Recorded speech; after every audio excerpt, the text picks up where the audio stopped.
علیکم ورحمۃ اللہ وبرکاتہ۔ محترم ناظرین، آج کا مسئلہ یہ ہے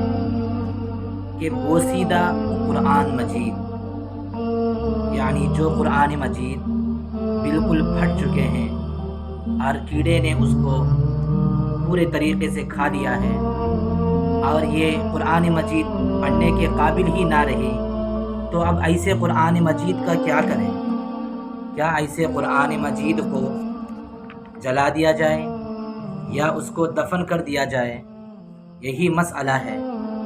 تو اس کا جواب یہ ہے کہ قرآن پاک کے جو بھی اوراق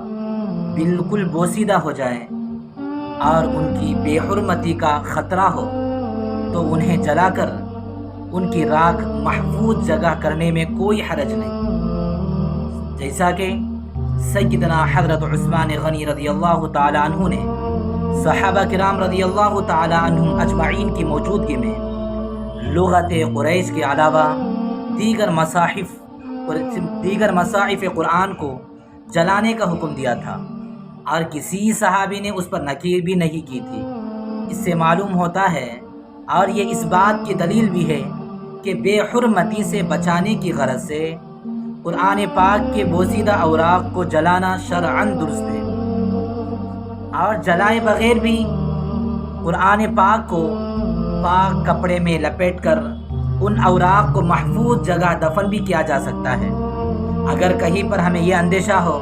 کہ ہم قرآن مجید کو جلائیں اور دیکھنے والا دیکھ کر اس کا غلط اثر لیتا ہے اور یہ سمجھتا ہے کہ قرآن مجید کو جلا دیا جا رہا ہے،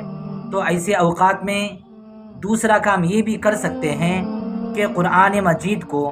کسی پاک کپڑے میں لپیٹ کر ان اوراق کو کسی محفوظ جگہ میں دفن کیا جا سکتا ہے، جیسا کہ بعض فقہی عبارات سے یہی بات معلوم ہوتی ہے۔ لیکن موجودہ زمانے میں